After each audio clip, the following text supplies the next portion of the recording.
Ora, Boa noite, meus amigos. boa noite.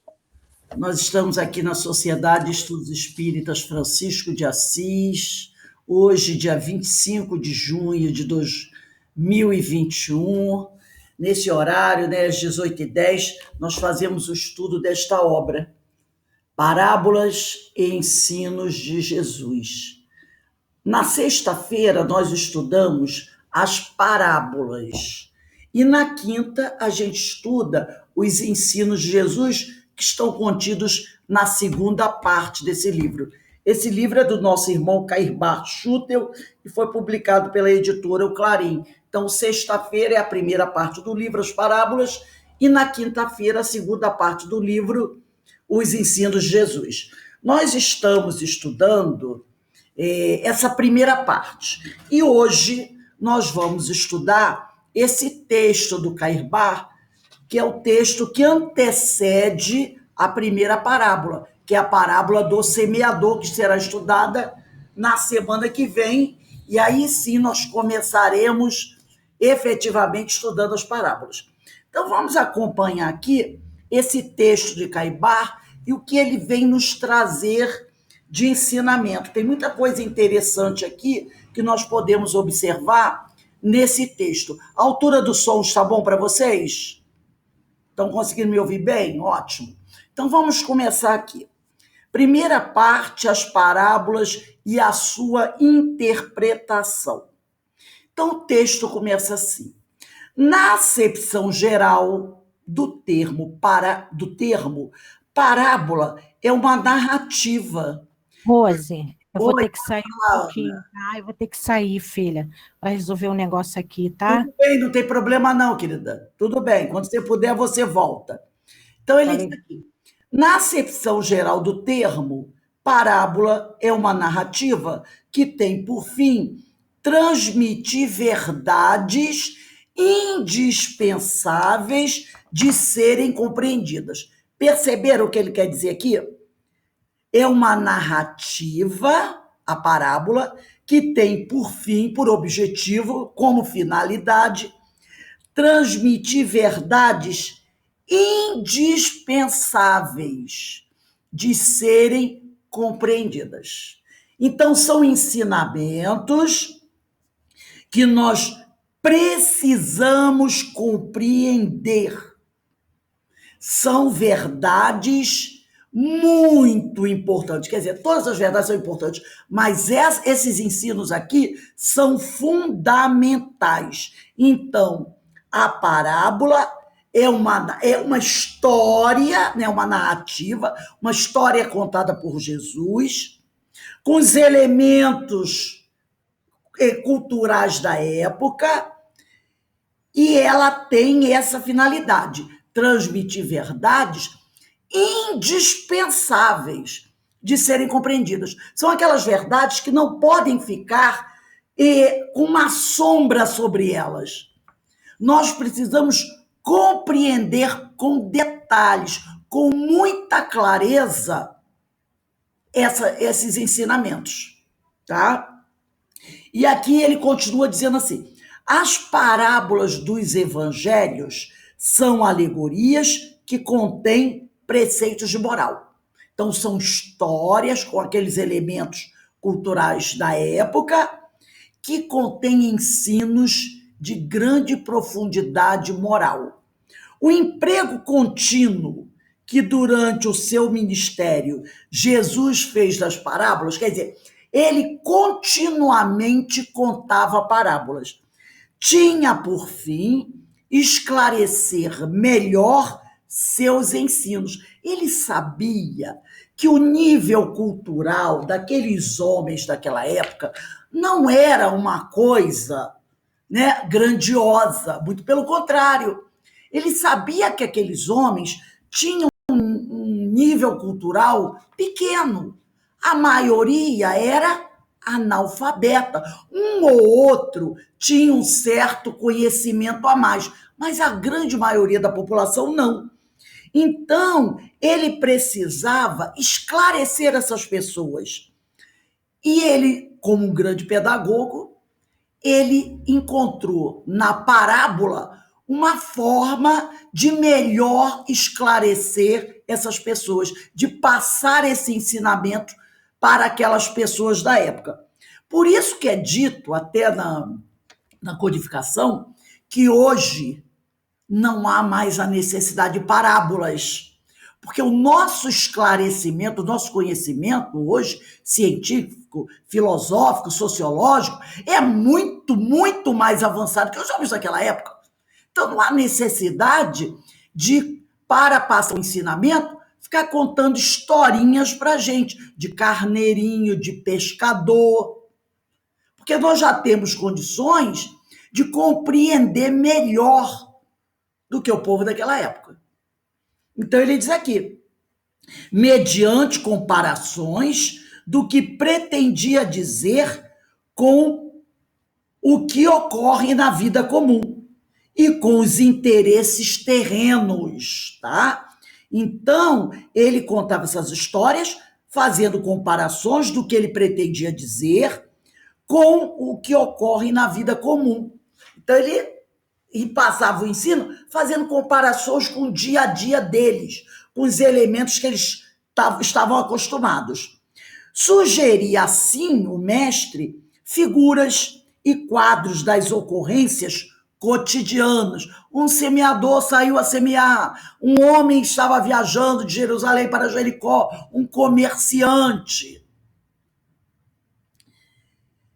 Para facilitar mais aos seus discípulos, por esse método comparativo, a compreensão das coisas espirituais. Então, ele precisava passar esse conhecimento das coisas espirituais para os seus discípulos, então ele utiliza a parábola, fazendo essas comparações com os elementos do trabalho deles do dia a dia, para que eles pudessem captar com mais clareza os temas voltados para as coisas do espírito. Aos que ouviam ansiosamente, procurando compreender seus discursos, e eu digo para vocês, gente, se a gente começa a analisar hoje, a gente percebe que não era para aqueles homens daquela época uma coisa fácil de ser feita. Entender os ensinos de Jesus não deveria ser uma coisa fácil, porque era muito limitado o conhecimento deles. Imagina a gama de conhecimentos hoje. Vou fazer uma comparação. Nós sabemos que a espiritualidade tem muito mais coisas a revelar para nós todos, não é verdade? Tem muito mais coisas a ser revelada. E aguardando o tempo do nosso progresso intelectual e moral para poderem enviar essas revelações. Mas o que já foi enviado até hoje, principalmente a partir da publicação do Livro dos Espíritos até a atualidade, se nós formos fazer uma observação, é muita coisa, não é verdade? Sobre perispírito, sobre centros de força, sobre magnetismo, sobre mediunidade, processos obsessivos. Quantas informações já nos chegaram do advento da publicação do Livro dos Espíritos até hoje? Eu pergunto, nós já conseguimos assimilar tudo com profundidade? Tem muita coisa que os espíritos revelaram que nós ainda não conseguimos entender, que a gente ainda fica meio assim, coçando a cabeça, lê 3, 4 vezes para tentar captar e aprender. E olha que hoje nós já temos um conhecimento, a maioria, né, tem aí pelo menos o antigo ginásio, segundo grau, outros a faculdade, e mesmo assim a gente fica às vezes queimando, como diz o povo por aí, a mufa para poder compreender. Imagine o povo daquela época entender a palavra, os ensinos de Jesus. Não era uma coisa fácil. Então ele diz aqui, aos que o ouviam ansiosamente, que muitos deles ouviam Jesus ansiosamente, querendo captar o que ele dizia, né? Porque eles tinham aquela intuição que ele tinha muita coisa para dizer. Então, para esses que o ouviam ansiosamente, procurando compreender seus discursos, a parábola tornava-se-lhes excelente meio elucidativo dos temas e das dissertações do grande pregador. Então, para esses, facilitava a parábola, porque eles percebiam que Jesus estava fazendo uma comparação e conseguiam captar a mensagem. Vamos dar uma olhadinha aí, quem tiver com o Livro dos Espíritos, na questão 627, 628.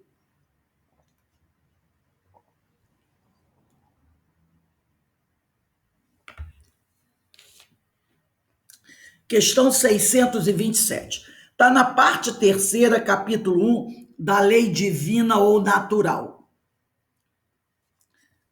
Na questão 627,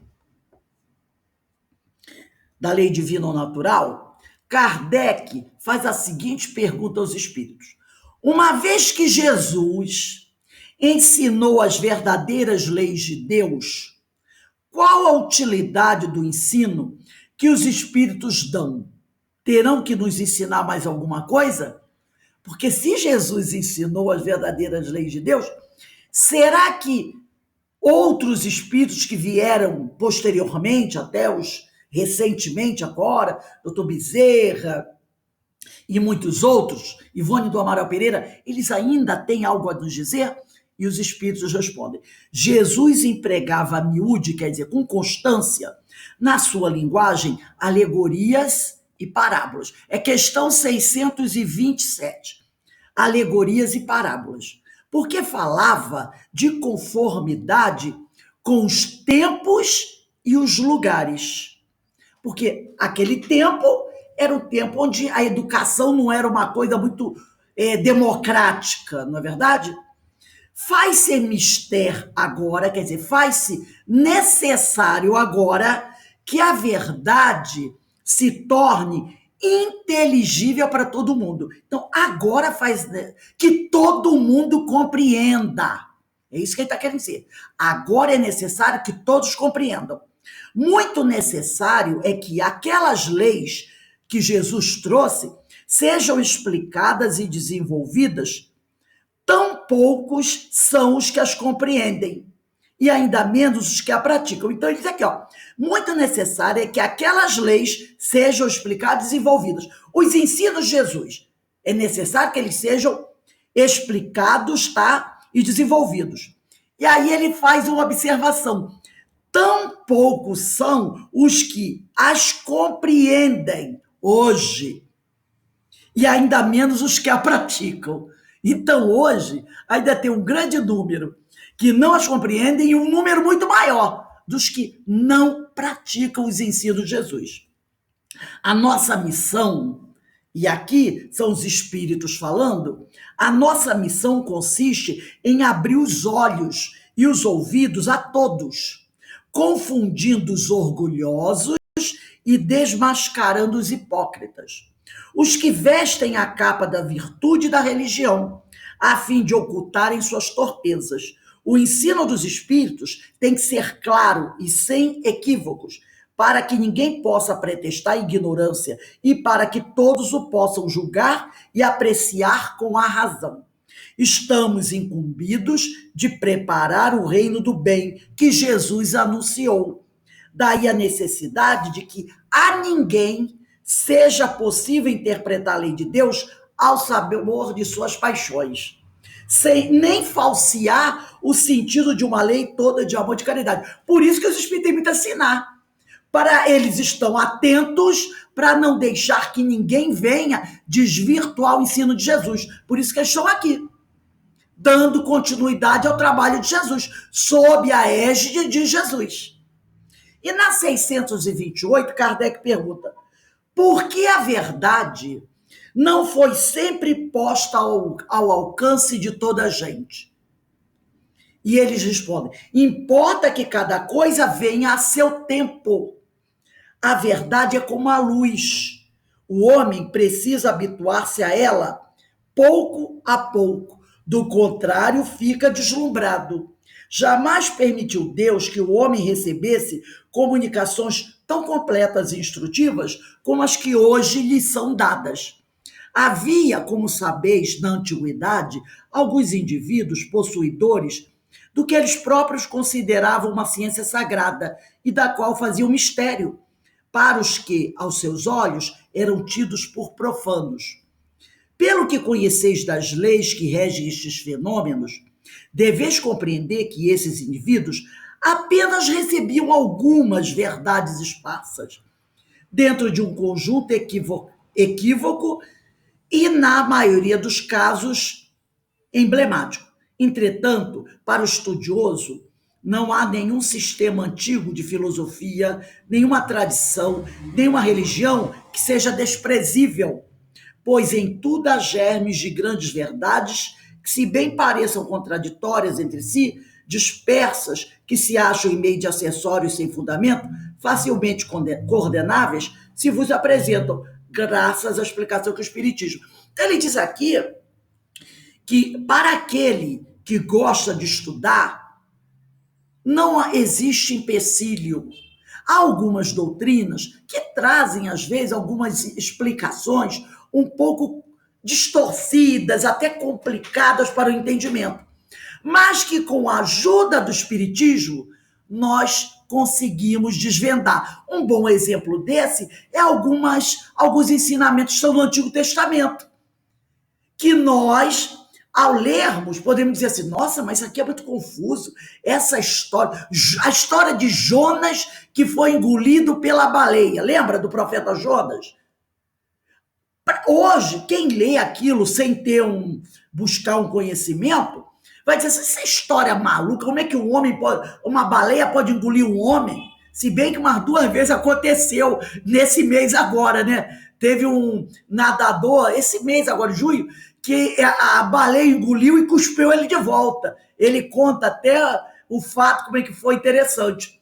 Então, mas o caso de Jonas, ele parece que ficou 30 dias dentro da baleia, um negócio assim, ou uma semana. Uma coisa absurda. Então, essa história parece absurda, mas com o auxílio da doutrina, a gente vai entender o fato. Porque o Espiritismo vai nos ajudar a compreender aquilo. Em primeiro, entender que aquilo é uma alegoria. O que pode ser mais solitário que o estômago de uma baleia? Isso lembra o quê? Solidão, um afastamento, uma parada para reflexão, não é isso? O Espiritismo nos ajuda a compreender isso. Joana de Ângeles é um manancial de oportunidades para a gente entender a parábola da baleia, de Jonas e a baleia. Então, a doutrina, hoje, nos ajuda a compreender muitas histórias que pareciam inverossímeis lá do passado. Então, ele diz coisas que as pessoas condenariam, né? Como ele diz aqui, graças à explicação que o Espiritismo dá de uma imensidade de coisas que até agora se vos afiguraram sem razão alguma e cuja realidade está hoje irrecusavelmente demonstrada. Não desprezei, olha só, a observação dos espíritos superiores. Não desprezeis, portanto, os objetos de estudo que esses materiais oferecem. Você quer ver um objeto de estudo que muita gente despreza porque acha que é uma ode à loucura? O Apocalipse. O Apocalipse de João, que é o último livro do Novo Testamento. Muita gente diz que aquilo não dá para entender. Não, ali há profundos ensinamentos. Mas com a doutrina espírita, a gente consegue estudar e entender a mensagem que está ali. E ele diz aqui, não despreze esses estudos que as pessoas dizem que isso é loucura, isso é maluquice, isso é coisa muito enrolada. Ele diz isso. Não desprezeis, portanto, os objetos de estudo que esses materiais oferecem. Ricos eles são de tais objetos e podem contribuir grandemente para a vossa instrução. Então, hoje nós não precisamos mais de parábolas. A doutrina espírita nos explica tudo isso. Ela nos dá uma clareza de todos os ensinos de Jesus. Mas houve uma época que eram necessárias parábolas. Hoje não há mais necessidade, tá? E isso fica bem claro. Então vamos continuar aqui no livro do Caibar. Ele diz aqui, estamos no 4º parágrafo.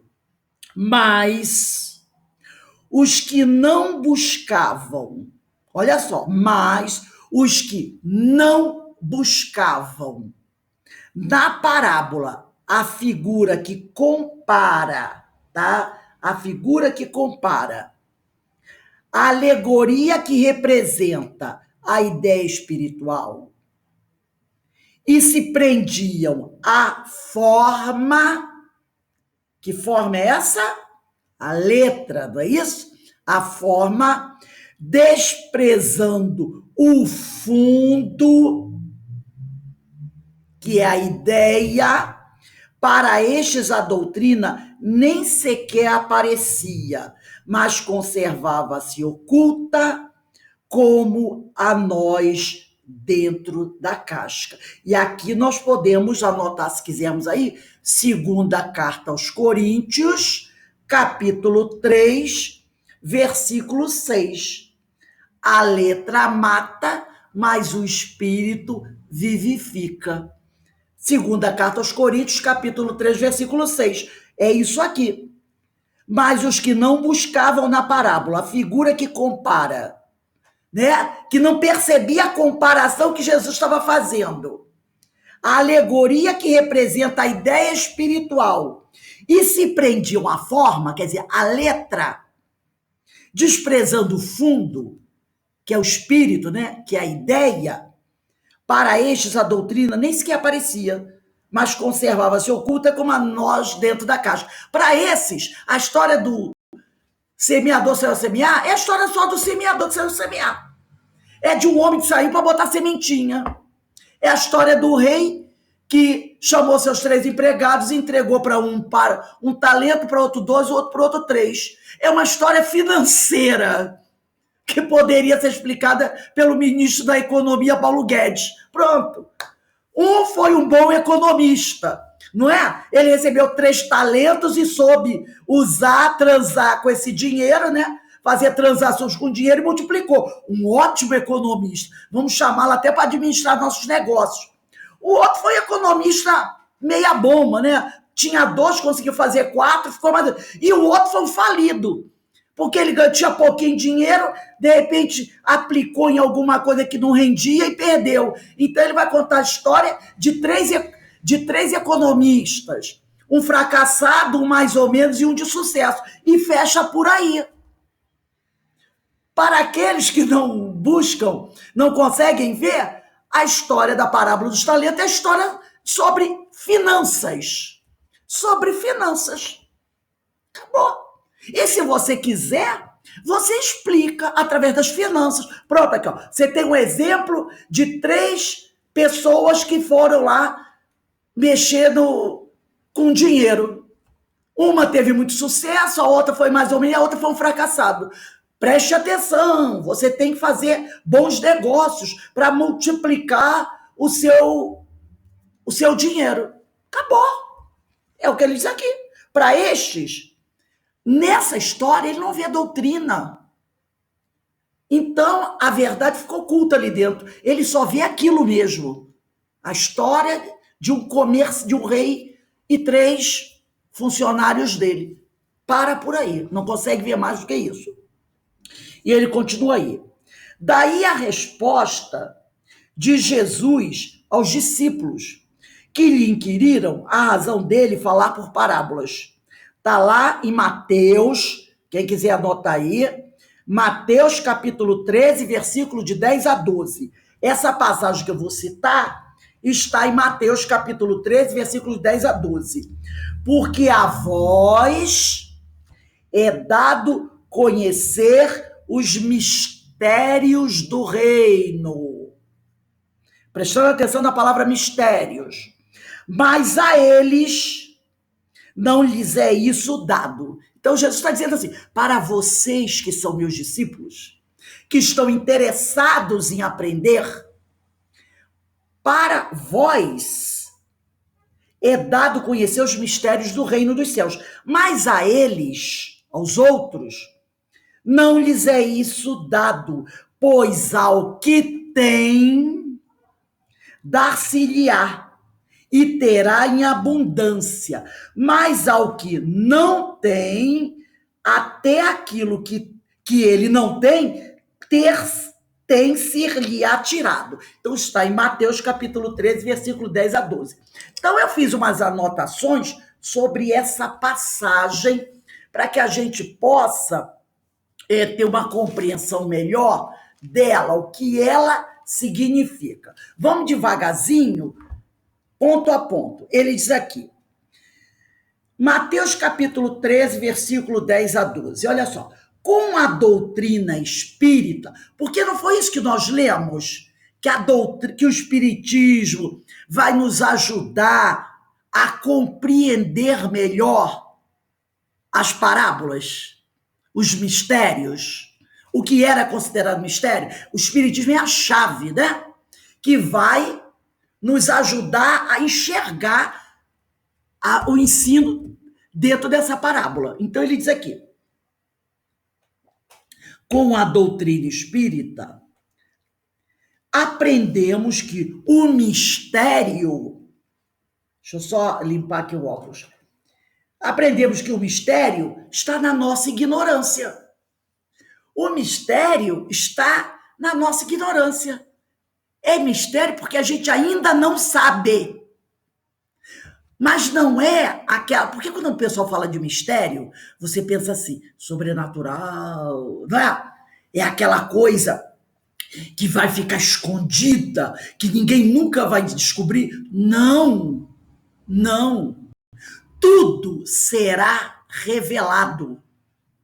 Tudo será revelado. Há muitos anos atrás, e tem muitos anos atrás, logo assim que eu entrei na doutrina, isso deve ter sido lá pelos anos de 1994, quer dizer, eu entrei um pouco antes, entrei em 90, mas em 94 eu estava, o CEOI já tinha sido fundado, e eu dava um curso lá no CEOI chamado de O que é o Espiritismo, daquele livrinho do Kardec, isso foi lá mais ou menos em 1994. Foi o primeiro curso que eu dei na Casa Espírita. E eu tinha uma amiga que ela era Rosa Cruz. Eu não tenho muito conhecimento sobre essa religião Rosa Cruz, né? Mas eu estava estudando e na codificação diz que não existem mistérios, que tudo será revelado de acordo com o nosso grau evolutivo. Mas na religião dela, Rosa Cruz, as grandes verdades não podem ser reveladas ao homem comum. Elas precisam ficar guardadas por uns, como se fossem assim, uns líderes, uns sacerdotes. Eu não sei nem o nome direito, mas eu imagino assim, uns sacerdotes, aqueles homens, os principais lá da religião, os líderes, como se fossem uns sacerdotes. Que esses homens têm o conhecimento daqueles segredos, mas eles não podem revelar. Não podem revelar. Porque eles acham que o povo não está preparado, então eles guardam os segredos para eles. E eu falei para ela que a doutrina espírita não era assim. A doutrina espírita pregava que tudo tem que ser revelado. É lógico que conforme o homem vai evoluindo, essas revelações irão chegando em acordo com o progresso da humanidade. Mas nada vai ficar escondido. Nada vai ficar escondido. Kardec mesmo fala, a ponta do véu será levantada. E ela ficou muito chateada. Porque ela disse que não, isso era errado. Que existem, e ela dizia assim, existem coisas que o homem não pode saber. Aí eu falei para ela assim, mas os seus sacerdotes, aqueles que dirigem a sua religião, não são homens? Eles não sabem? Ah, mas eles são especiais. Opa, peraí. Entendeu? Eles eram especiais. Então, eles tinham o direito de saber, guardar para eles, só para eles, e não revelar para ninguém. Eu disse, não concordo, a doutrina não apoia isso. E ela ficou tão chateada que ela saiu. Ela abandonou. Ela não era espírita, estava ali fazendo um curso. Ela ficou muito chateada e foi embora. Então, é aquela. Aqui ele diz aqui, ó. O mistério está na nossa ignorância. Quer dizer, enquanto eu não estiver em condições de compreender, eu não vou compreender. No momento que eu crescer, aquilo deixa de ser mistério. E você adquire o conhecimento. Então, o mistério está na nossa ignorância. O estudo, e são considerações que eu escrevi, tá, gente? O estudo nos dará as chaves das portas de acesso aos novos conhecimentos. Conforme eu vou estudando, eu vou conseguindo abrir aquelas portas que estavam fechadas. Aí Jesus diz aqui na passagem, olha só, mas a eles, é o que consta aqui, no último parágrafo dessa primeira página, mas a eles não lhes é isso dado. Por que isso? Porque isso não é dado a eles? Porque eles ainda não querem, muitas vezes, buscar. Tudo depende do interesse, do esforço e perseverança, tá? Tudo depende disso. E nós já lemos aqui, quando ele fala sobre isso, que dependendo da... Olha só o que ele diz no quarto parágrafo, o que Caibar diz no quarto parágrafo. Mas os que não buscavam, então nós precisamos buscar. Então tudo depende do interesse, do esforço e da perseverança para você descobrir o mistério. E, evidentemente, de se colocar em condições espirituais adequadas. Paulo abordou o assunto com sabedoria escrevendo: mas quando se converteres ao Senhor, então o véu se tirará. Isso está na segunda carta aos Coríntios, capítulo 3, versículo 16. Quando nós nos convertermos ao Senhor, quer dizer, quando nós estivermos com vontade de buscar Jesus, de estudar os seus ensinos, o véu será retirado dos nossos olhos. Por isso que ele diz, mas a eles não lhes é isso dado, porque eles não estão buscando. Se você não busca, como é que você pode encontrar? Acha que o conhecimento vai bater na nossa porta? Não. Durante todo o tempo que a gente estuda a doutrina, tem uma coisa que fica muito clara: esforço pessoal, vontade. A doutrina o tempo todo nos alerta para isso. Nós precisamos fazer o nosso esforço para crescer, para aprender, para progredir. Se você não fizer esforço, você não cresce. E não é só uma questão doutrinária, não. Em tudo. Você vai trabalhar, de repente, numa grande empresa. Aí você ganha uma função. Se você não se esforçar por melhorar, por fazer cursos, por crescer, de duas uma. Ou você vai ficar naquele cargo para o resto da vida, ou você vai ser demitido e outra pessoa vai ser colocada na sua função. É ou não é?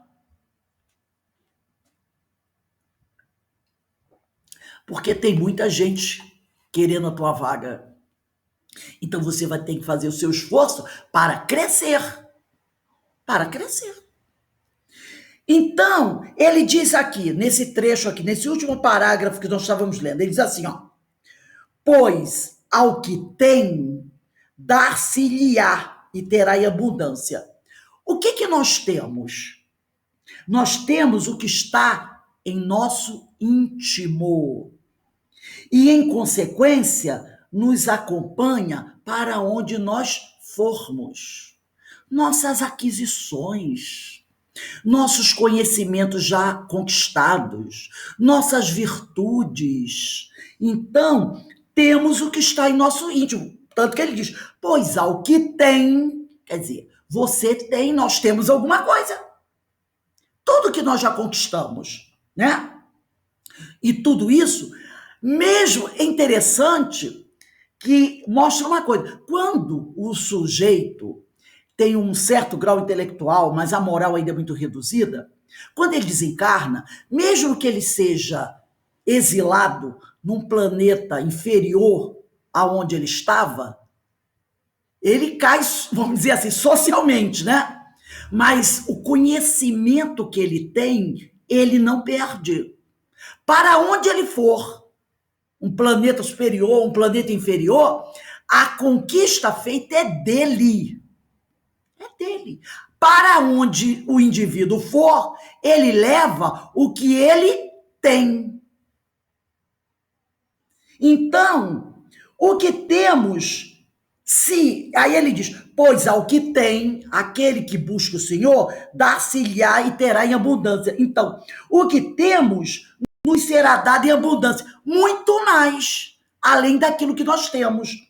Se temos, por exemplo, um conhecimento especializado, tudo que se relaciona com o assunto, quando você for estudar, despertará nossa atenção, dando motivos a novos aprendizados e experiências. A água corre para o mar. Então, se você tem um conhecimento de alguma coisa, quando você vai estudar aquele tema que você já tem um certo conhecimento, observe o que acontece. Você consegue ampliar o conhecimento que você tem. E parece que mais coisas vão chegando. E o seu conhecimento, o que você tem, cresce em abundância. É o que ele está dizendo aqui. Depois ele diz assim: o que não temos, olha só, o que não temos, mas ao que não tem, até aquilo que tem se lhe atirado. O que nós temos? Ou melhor, o que não temos? Nada de material nos pertence. Nada de material nos pertence. Nem o nosso corpo físico.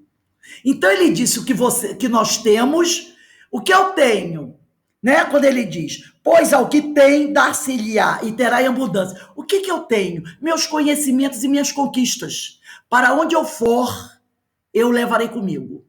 O que eu não tenho, e aí ele diz: mas ao que não tem, eu não tenho nada que é material, tá? Porque nada disso que eu uso aqui me pertence, nem o meu corpo. Porque aonde eu for, depois dessa encarnação, eu não poderei levar. Se eu não posso levar, eu tenho a posse daquilo? Claro que não. Se eu não posso botar dentro do caixão a minha casa, o meu carro, tem gente que até enterra junto, né? Tem gente que abre um buraco do lado da cova e enterra o carro. Enterra ali. Não tem gente que faz isso? Os magnatas aí? Daqui a alguns anos, quando você cavar, vai encontrar até os ossos e o carro. Porque tu não levou para o plano espiritual o carro. Então, o que é material, eu não tenho. Então ele fala: o que não tem é porque não me pertence. Recebemos essas coisas ao encarnar. Quando eu encarno, eu ganho um corpo, uma família, uma casa, tudo bem. Mas quando eu vou embora, eu tenho que abandonar tudo isso. Então ele diz aqui: mas ao que não tem, até aquilo que ele pensa que tem, ser-lhe-á tirado. Percebeu o que ele está dizendo aqui? Então, o que eu possuo? Eu possuo as coisas do espírito. E é em cima disso que eu tenho que trabalhar. Não é que eu vá desprezar as coisas materiais, elas são bem úteis, são úteis. Mas o que eu tenho mesmo são as coisas do espírito. As coisas do espírito. E é nisso que eu tenho que trabalhar. Porque quando eu partir daqui, isso eu posso levar. Isso eu vou levar. O resto, eu não sou possuidora. Tá? Então, e aí, aquele que não tem, até, ou melhor, né? Aquele que não tem, até o que tem de será tirado. O que é material, nós detemos por certo tempo. constitui meio e não fim. O que eu tenho, né? As coisas materiais constituem para mim um meio de me ajudar durante a encarnação. É só para isso, para me ajudar durante a encarnação, e não o fim. Como simples usurários, repare, não, eu não estou falando usuário. Usuário é aquele que vai usar. Usurário é aquele que se tem aquilo temporariamente, mas quer guardar para si e não quer dividir de jeito nenhum. Né? Então eu poderia dizer, como simples usurários, deveremos ainda prestar contas do modo como utilizamos. Ainda tem isso. Parábola do talento. Aquele que ganhou um talento só. Ela está aqui, a Marisa, dizendo, somos... deixa eu ver se eu vou abrir aqui o que a Marisa escreveu, que eu achei interessante sobre isso. Ela botou assim, somos depositários fiéis e se não devolvermos aquilo que recebemos, seremos depositários infiéis. Perfeito. E aqui aí eu digo assim, ó, na parábola do talento, aquele companheiro que ganhou um talento só, além de receber aquele talento de uma forma temporária, nós ainda temos que prestar contas daquilo que eu recebi como posse temporária. Eu não vou levar, mas se ficou comigo durante um tempo, eu tenho ainda que prestar conta disso aí. Foi o caso da parábola do talento. Todos receberam algo para utilizarem durante o tempo que estavam aqui. Não pertencia a eles. Eles teriam que devolver ao final, mas teriam que prestar conta de como usaram. E ainda tem esse detalhe, nós temos que prestar conta daquilo que não me pertence, mas que me foi dado por empréstimo, para ajudar no meu processo evolutivo. Então vamos seguir agora no livro do Cairbar. Ele diz assim, por isso lhes falo por parábolas, porque vendo não veem, e ouvindo não ouvem, e nem entendem. E neles se está cumprindo a profecia de Isaías, que diz, certamente ouvireis e de nenhum modo entendereis, porque o coração deste povo se faz pesado, e os seus ouvidos se fizeram tardos, tardos quer dizer lentos, e eles fecharam os olhos, para não suceder que vendo com os olhos e ouvindo com os ouvidos, entendam no coração e se convertam, e eu os cure. Isso está em Mateus, capítulo 13, versículo de 13 a 15. Mateus, capítulo 13, versículo de 13 a 15. Eu vou ler mais um trecho, depois a gente vai comentar. Pelo trecho, se observa claramente que os fariseus e a maioria dos judeus, em ouvindo a exposição da parábola, só viam a figura alegórica que lhes era mostrada, assim como quem não quebra nós só lhe vê a casca. Então ficavam na superficialidade. Lembra que nós falamos que a parábola é igual, vamos imaginar aqui, a casca, uma cebola, que é de várias camadas, né? Você pode ficar só na camada externa dela, ou você pode se aprofundar. Tem gente que quando pega a parábola fica só na camada externa, não consegue mergulhar no núcleo, no centro dela, né? E é o que ele diz aqui. Pelo trecho se observa claramente que os fariseus e a maioria dos judeus, em ouvindo a exposição da parábola, só viam a figura alegórica que lhes era mostrada, assim como quem não quebra nós só lhe vê a casca. Ao passo que com seus discípulos não acontecia a mesma coisa. Eles viam e ouviam o ensino, o sentido espiritual que permanece para sempre. Não se prendiam à figura ou à palavra sonora que se extingue e desvanece. Porque Jesus, ele fazia aquela preleção para todo o povo. Falava para aquele grupo todo. Depois que o povo se dispersava, ele chamava os discípulos à parte e explicava com mais profundidade o significado daquele ensino, de acordo com a capacidade que eles teriam de absorver. Percebeu? Era assim que ele fazia. De modo que os fariseus, aqui nós vamos encontrar duas versões. O Caibar, ele vai usar uma. Ele diz aqui, ouviam, mas não ouviam.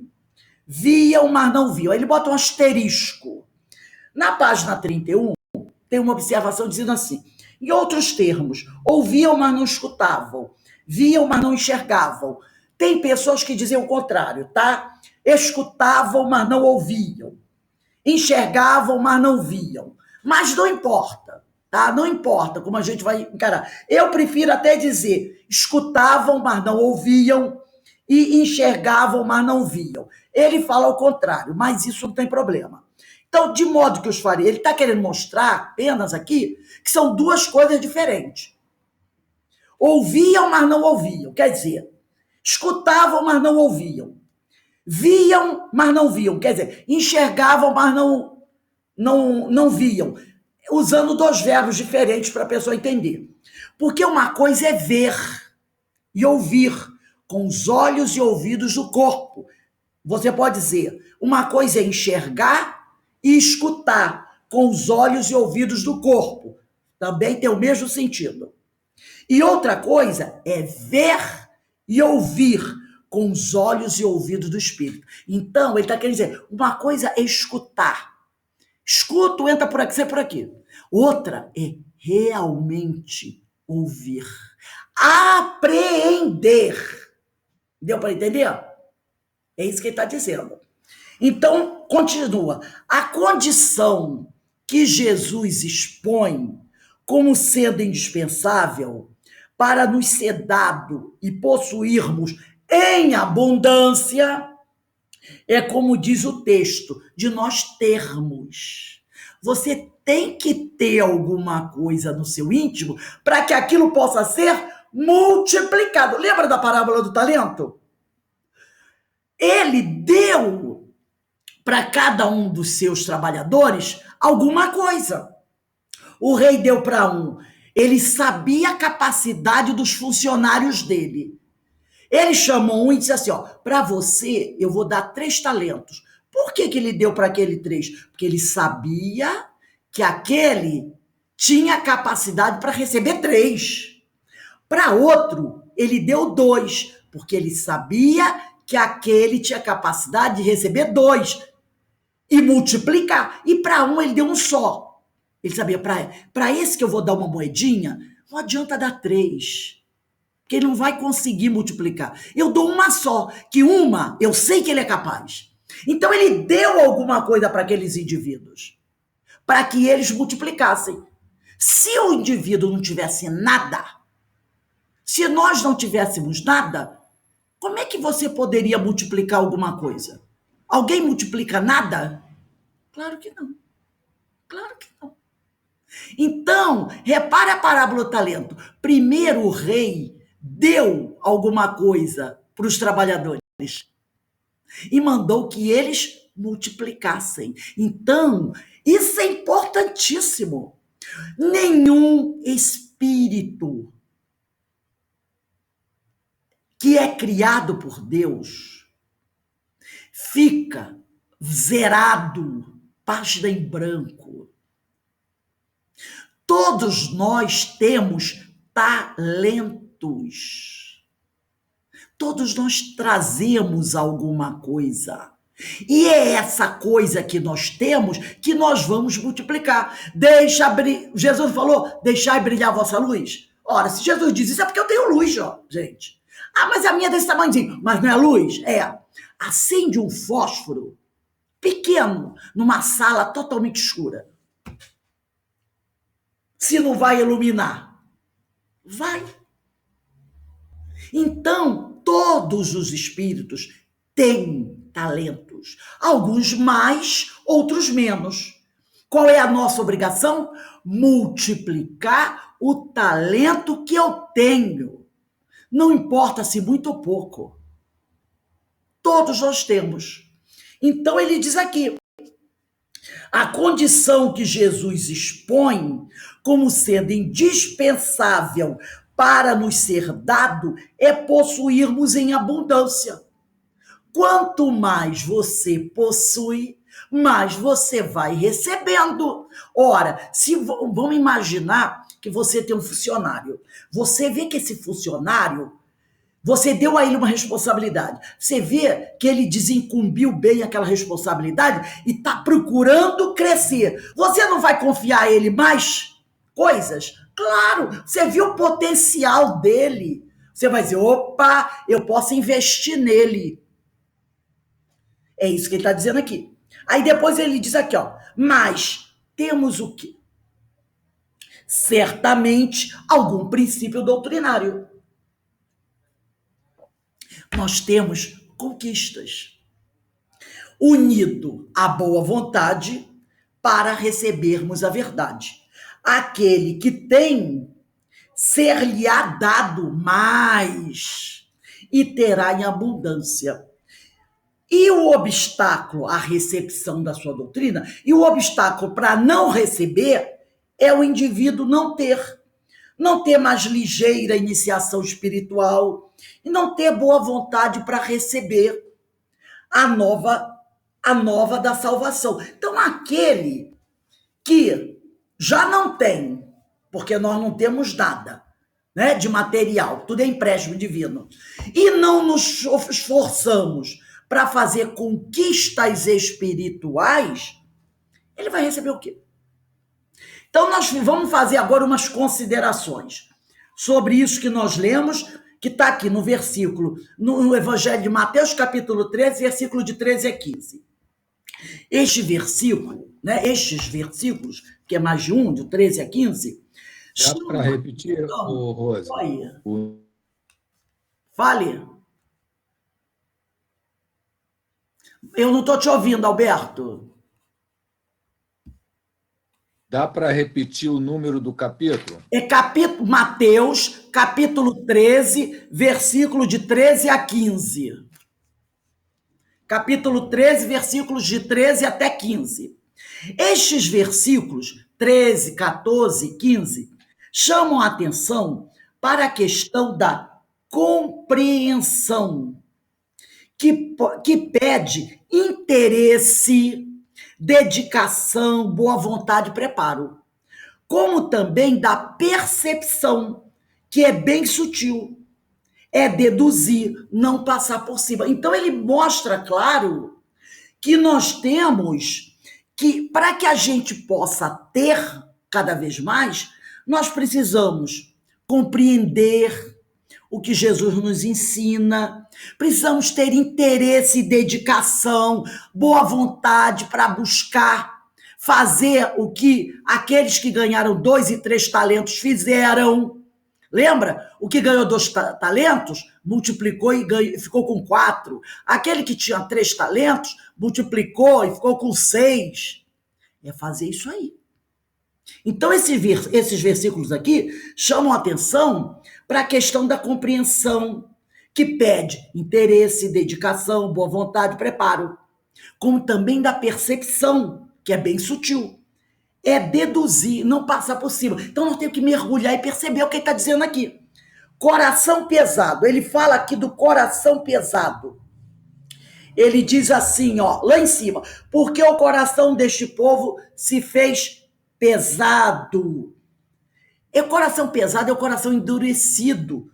Ele disse lá, porque o coração desse povo se fez pesado. É o coração endurecido, a nossa insensibilidade.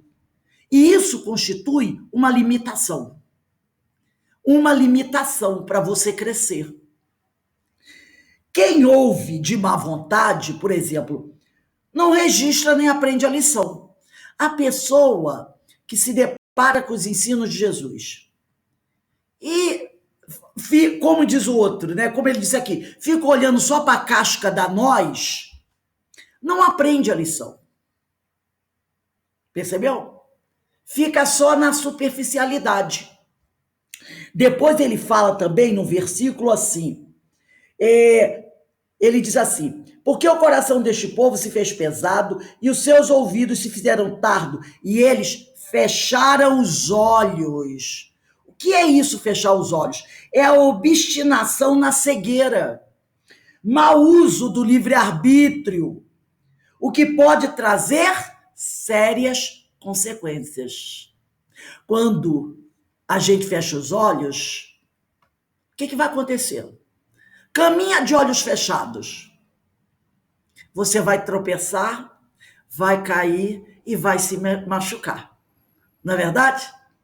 E pode ter consequências cada vez mais sérias. Então ele diz, e eles fecharam os olhos para, ele continua aqui, não suceder que vendo, quer dizer, que vendo com os olhos e ouvindo com os ouvidos, entendam no coração e se convertam. E eu os cure. Então, o que ele quer dizer com esse eu os cure? Somos espíritos imperfeitos. Se o espírito precisa de Jesus para curá-lo, ele é imperfeito. Lembra que Jesus falou para Pedro? Pedro, eu não vim para os sãos, eu vim para os doentes, porque os sãos não precisam de médico. Então Jesus diz aqui, ó, quando ele diz aqui, porque o coração deste povo se faz pesado e os seus ouvidos se fizeram tardos, e eles fecharam os olhos. Para não suceder que vendo com os olhos e ouvindo com os ouvidos, entendam no coração e se convertam, e eu os cure. Então eu os cure. Somos espíritos imperfeitos, doentes do corpo e da alma.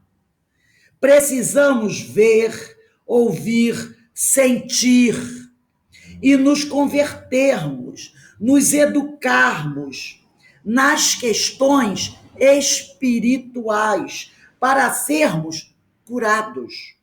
Precisamos ser os agentes da nossa própria cura. Temos necessidade urgente de oferecer um campo favorável a fim de que o Cristo interno possa atuar nos beneficiando. Ele sempre esteve presente no nosso íntimo. Por quê? Porque nós somos criaturas de Deus. Então, o Cristo sempre esteve presente no nosso íntimo. Mas nós ficamos de ouvidos, né, assim, ó, e de ouvidos fechados. E aí nós não percebemos o Cristo íntimo. E quando eu não percebo o Cristo íntimo, eu continuo batendo cabeça, usando mal o meu livre-arbítrio. No momento que eu começo a pensar, a refletir, a começar a trabalhar a multiplicação dos meus talentos, o que eu faço? Eu ofereço um campo favorável para que o Cristo interno possa atuar nos beneficiando. Como é que a semente vai germinar num solo estéril? Não há possibilidade. É preciso que eu semeie, que eu cuide do solo. Aí você vai começar a compreender a parábola do semeador, que é a próxima parábola que nós vamos estudar. Na parábola do semeador, você vai encontrar vários tipos de solo, mas só tem um solo aonde a semente vai germinar. Era o solo que estava favorável para que o Cristo interno ali promovesse o benefício. Nos outros, jogou-se a semente, mas ela foi morrendo. Solo seco, de espinho, pedregoso, à beira do caminho. Agora, quando encontrou um solo favorável para que a semente germinasse, ali ela cresceu. Então a gente tem que oferecer a Jesus um campo favorável para ele poder trabalhar em nós. Se você fecha os ouvidos, né? Escuta, mas não ouve. Se você vê, enxerga, mas não vê. Se você não se interessa, como é que o semeador vai poder colocar a semente ali e fazer com que ela germine? Fica complicado. Por isso que nós dissemos que nós somos os agentes da nossa própria cura. Se eu não trabalho, não fizer a minha parte, como eu vou conseguir? Lembra quando nós fizemos o estudo, quem estava aqui, no estudo do André Luiz, no último capítulo, na última aula do capítulo 13, quando uma mãe foi pedir a Clarencio ajuda para os filhos dela, e ele disse para ela o quê? Minha irmã, quantos bônus hora você tem? Ela não tinha quase nada, já estava lá 6 anos. Ele disse, para que você possa receber a graça de oferecer ajuda para os seus filhos, você tem que ter merecimento. Não é seus filhos terem merecimento para receber ajuda, não. É você que tem que ter merecimento para pedir. Para pedir, você tem que ter merecimento. E esse merecimento se faz. Como é que você conquista isso? Através do trabalho, do esforço, da boa vontade e do amor no coração. Se você não trabalhar, se você não se mostrar operosa, útil, você não tem merecimento. Aí você vai para onde, lembra? Era um departamento lá do pessoal ocioso que ficava sentado, eu esqueci o nome do lugar. Tem uma área lá dos ociosos, daqueles que não fazem nada nem para si nem para os outros. Ele vai para lá, fica pensando, refletindo. Fica lá. Então, eu tenho que oferecer esse campo fértil a Jesus. E como é que meu campo vai ficar fértil? Através do meu esforço, da minha vontade.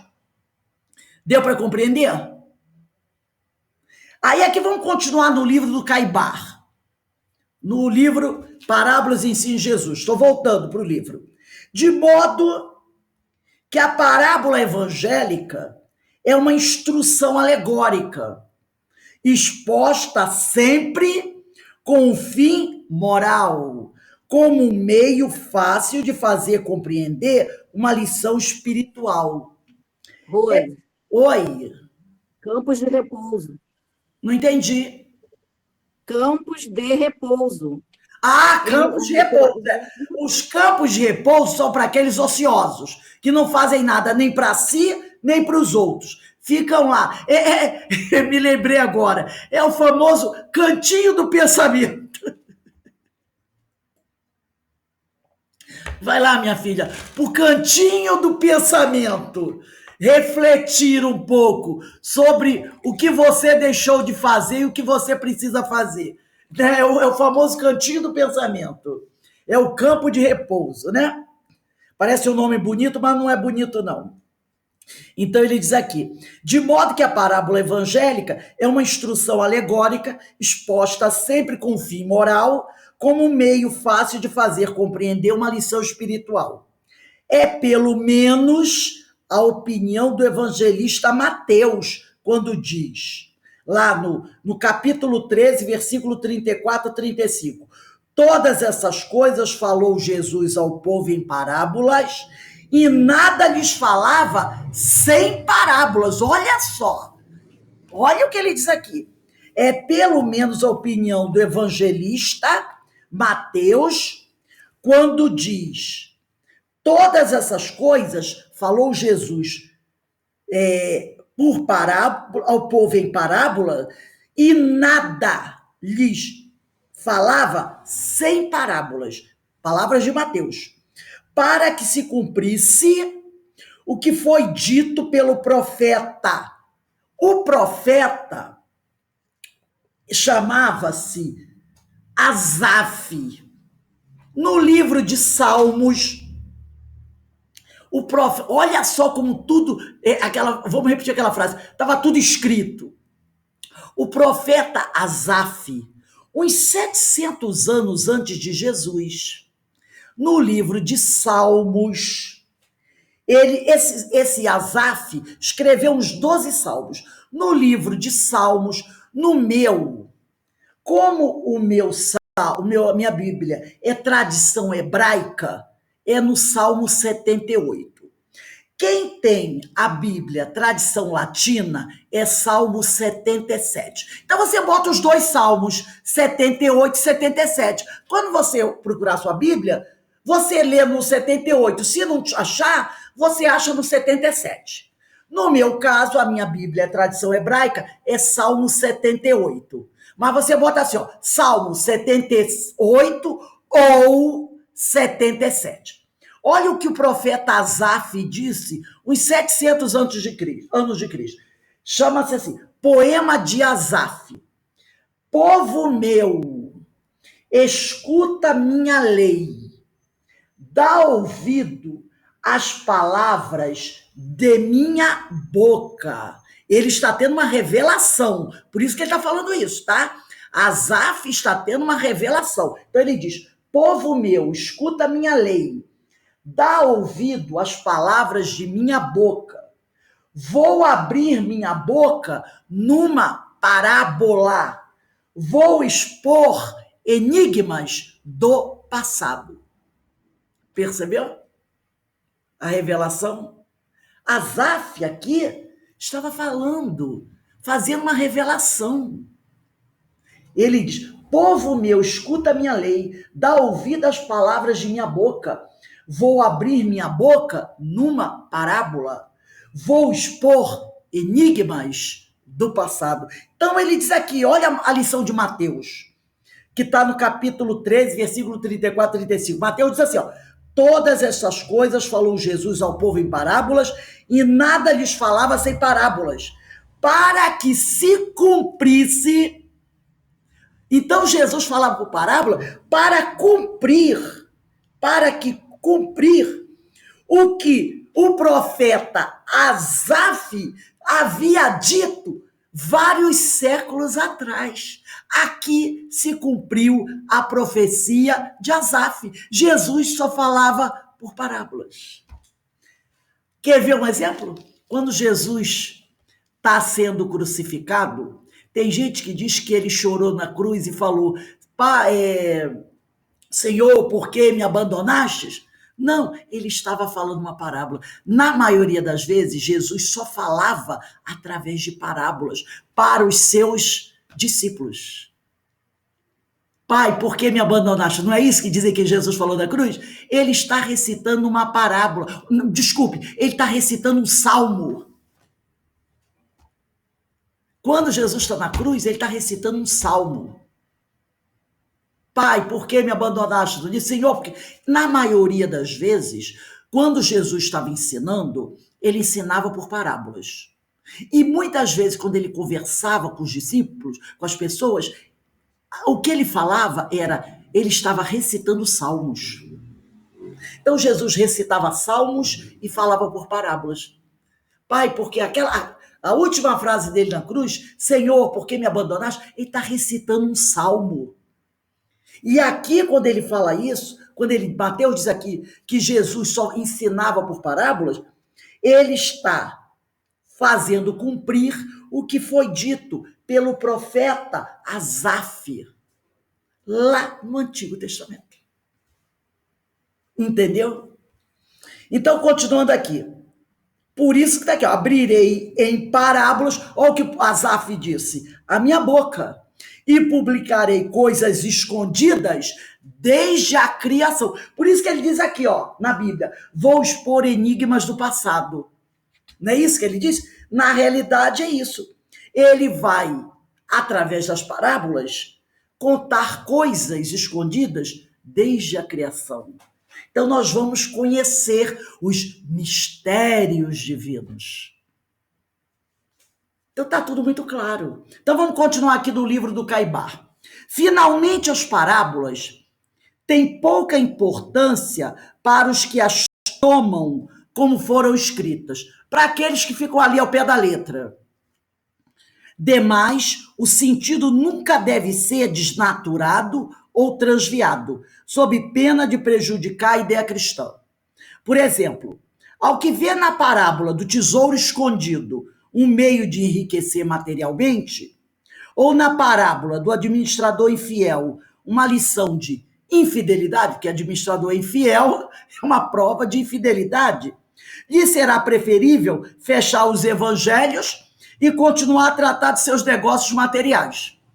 É o povo que fica na superficialidade, que olha para nós e só vê a casca.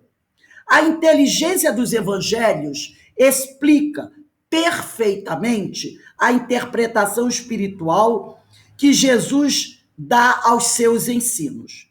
Se os evangelhos fossem um amontoado de alegorias sem significação espiritual, nenhum valor teriam.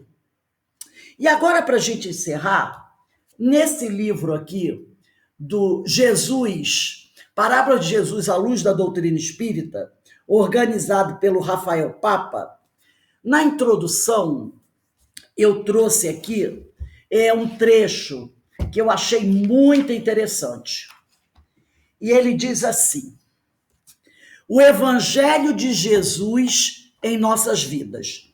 Esse capítulo, né, é da Ivana Raiski.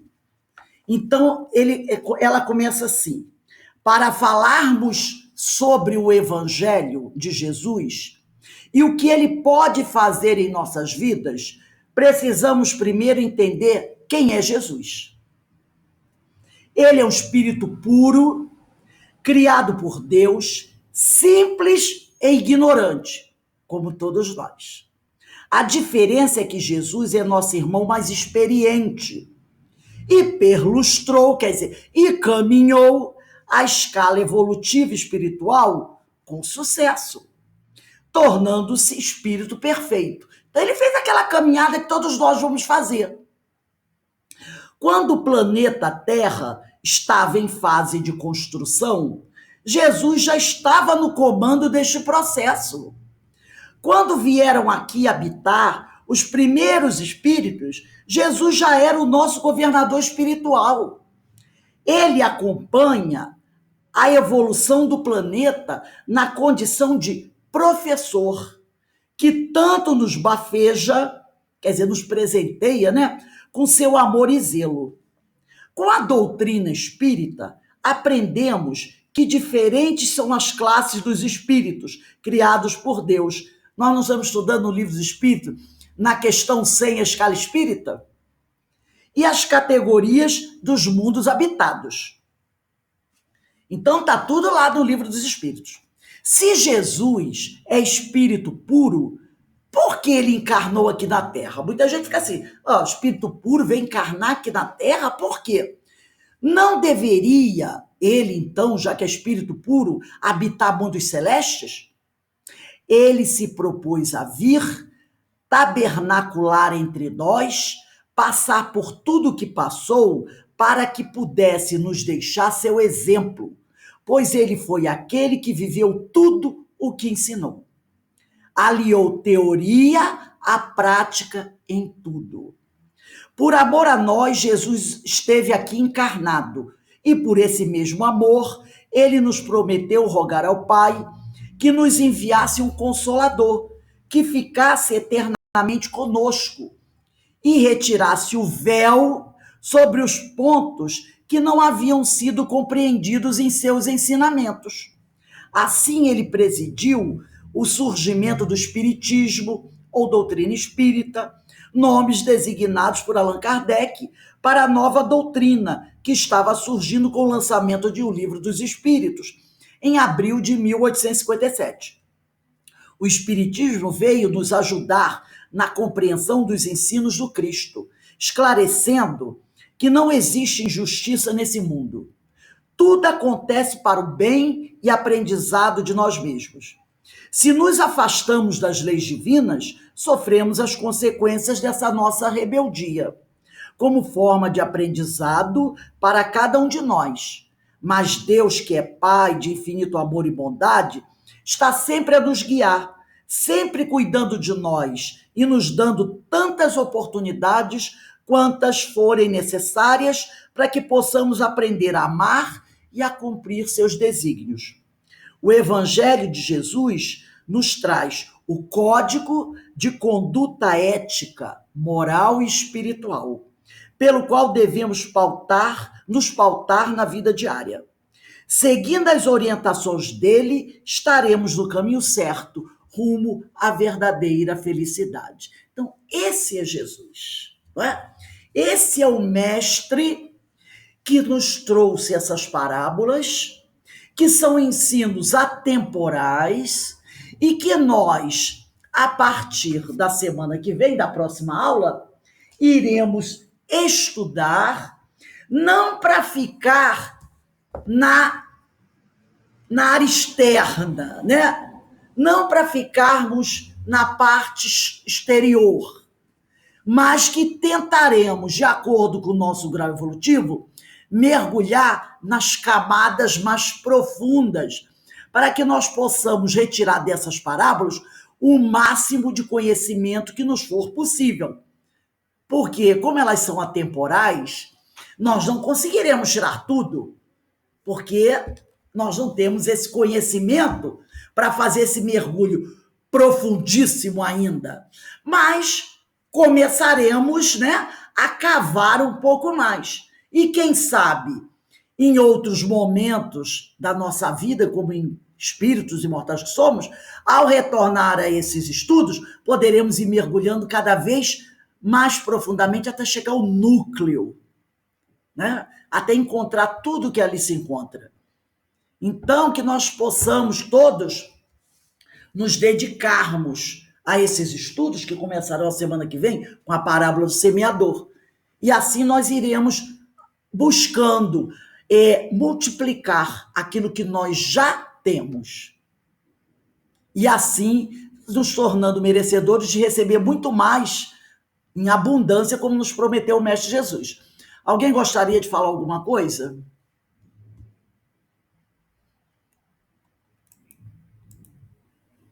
Tá todo mundo...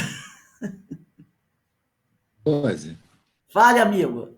nessa passagem, né, que você colocou para todos nós, pois ao que tem, dar-se-lhe-á e terá em abundância, no caso, as conquistas morais, né?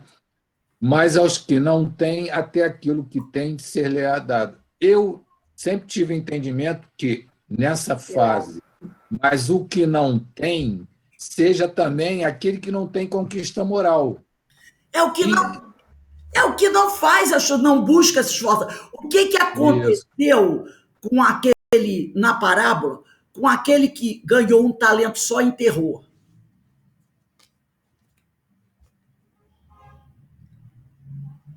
Não tem um deles que... O que acontece com ele? Ele vai sofrer uma série de dificuldades. Foi repreendido pelo Senhor, né? E não só repreendido. Eu vou achar aqui rapidinho, só para a gente pegar aqui o finalzinho, quando ele chama, né?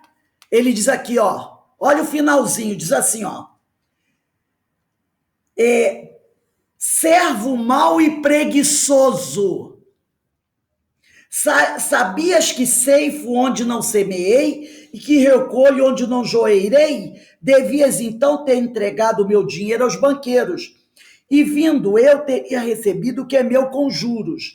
Tirai-lhe, pois, o talento e dai-o ao que tem os 10 talentos, porque a todo o que tem, dar-se-lhe-á e terá em abundância, mas ao que não tem, até o que tem ser-lhe-á tirado. Ao servo inútil, lançai-o nas trevas exteriores, ali haverá choro e ranger de dentes. Então, para aquele, ele está querendo dizer o seguinte, para aquele que não se esforça,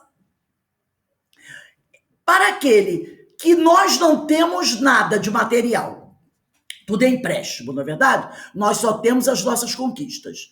Então, aquele que recebe o talento e não faz nada para fazer com que isso cresça, ele terá no futuro reencarnações muito mais doloridas, muito mais onde ele terá que fazer um esforço muito maior e às vezes com menos oportunidades.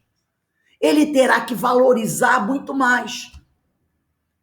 Compreendeu? Porque nós temos que trabalhar, nós não podemos ficar, como a Denise lembrou aí, eu esqueci, eu não sei o que é lá do repouso, o cantinho do pensamento.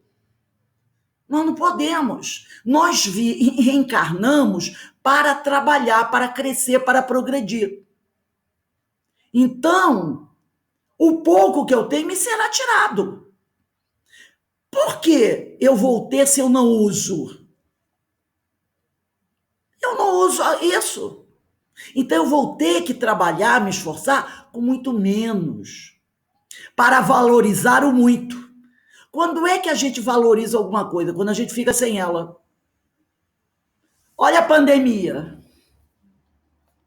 Todo mundo, poxa, eu passeava, eu ia isso, eu fazia aquilo. Agora com a pandemia eu fiquei restrita. A gente não começou?